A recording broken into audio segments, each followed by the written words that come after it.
Kamusta na kayo mga bata? Ang tatalakayin natin ngayon ay sa Pilipino 2, Aralin bilang isa.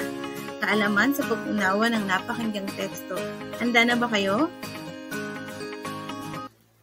Ngayong araw ay meron tayong kwentong babasahin. Ang pamagat nito ay Ako at ang Aking Kaklase. Ito ay isinulat ni Maria Luisa Lining. Pero bago natin basahin ang ating kwento, ay sagutan muna natin ang mga sumusunod na tanong. Una, ano ba ang karaniwang ginagawa ninyo sa unang araw ng pasukan? Pangalawa, ano ang iyong nararamdaman sa unang araw ng pasukan at bakit? Sige nga, sagutan nyo nga mga bata.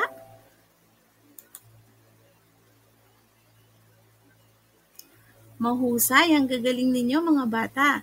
So ngayon, handa na ba kayong makinig sa ating kwento? At alamin natin kung kapareho nyo ba ang mga bata sa ating unang araw ng klase ngayon, kaya naman tuwang-tuwa si Lisa. Inihatid siya ng kanyang ina sa paaralan. Maya-maya pa ay dumating na ang kanilang guro.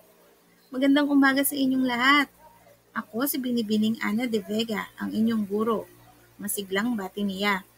Nang marinig ito ni Lisa, lubos ang kanyang kagalakan dahil nakita na niya ang kanyang bagong guro. Matapos nito, tinawag sila isa-isa ng kanilang guro at nagpakilala sa unahan. Nang ang lahat ay nakapagpakilala na, meron dumating na magulang na kasama ang isang batang lalaki. Pinapasok siya ni Binibining de Vega at nagpakilala rin sa harapan. Pinaupo siya malapit kay Lisa. "Kumusta ka? Ako si Lisa," wika niya. "Mabuti naman ako. Medyo kinakabahan lang. Bagong lipat kasi kami dito. Ako naman si JP," sagot ng bata. So yan ang ating maikling kwento mga bata. Nagustuhan niyo ba yung ating kwento? Para mas lalo niyong maunawaan ng ating kwento, ay meron akong mga tanong na pasasagutan sa inyo. Handa na ba kayo? Nakinig ka ba ng mabuti sa ating kwento? Kung ganon ay ating sagutin ang mga sumusunod na tanong. Una, sino ang bata sa ating kwento? Tama, ang bata sa ating kwento ay si Lisa. Anong meron sa araw na iyon? Magaling! Sa araw na iyon ay ang unang araw ng mga bata sa eskwela. Anong nararamdaman ni Lisa sa unang araw ng eskwela? Katulad nyo kaya ang kanyang nararamdaman? Tama na naman. Siyempre, katulad nyo, si Lisa ay natutuwa at nagagalak sa unang araw sa eskwela. Anong katangian meron si Lisa? Ano sa tingin nyo mga bata? Magaling. Si Lisa ay palakaibigan? Mabait? Meron pa ba kayong ibang mga sagot mga bata? Ang husay nyo talaga. Ngayon naman, ang mga sumusunod na tanong ay kailangan ko ng inyong mga opinyon. Handa na ba kayo? Kung ikaw si Lisa, gagawin mo rin ba ang ginawa niya? Bakit? Paano mo maipadadama sa iyong kamag-aral na siya ay hindi nag-iisa?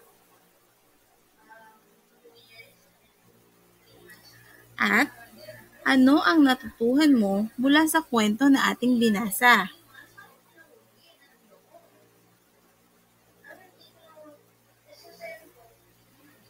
Ang uhusay nyo talaga mga bata. Binabati ko kayo. Ngayon mga bata, upang lalo nating maunawaan ng kwento, ano ang dapat nating tandaan? Magagaling! Upang lalo nating maunawaan ng kwento, dapat nating tandaan ang mahalagang detalye ng kwento. Ang detalye ay binubuo ng tauhan, lugar na pinangyarihan, at mga pangyayari. Karaniwan itong sumasagot sa mga tanong na sino, ano, saan, kailan, ilan, paano, at bakit. Katulad din ng mga tanong na sinagot natin pagkatapos ng ating kwentong binasa. Binabati ko kayo mga bata. Ngayon mga bata, ay handa na kayo na sagutin ang ating mga gawain sa pagkatuto na makikita sa inyong mga module. Galingan nyo ah! Hanggang sa muli, paalam!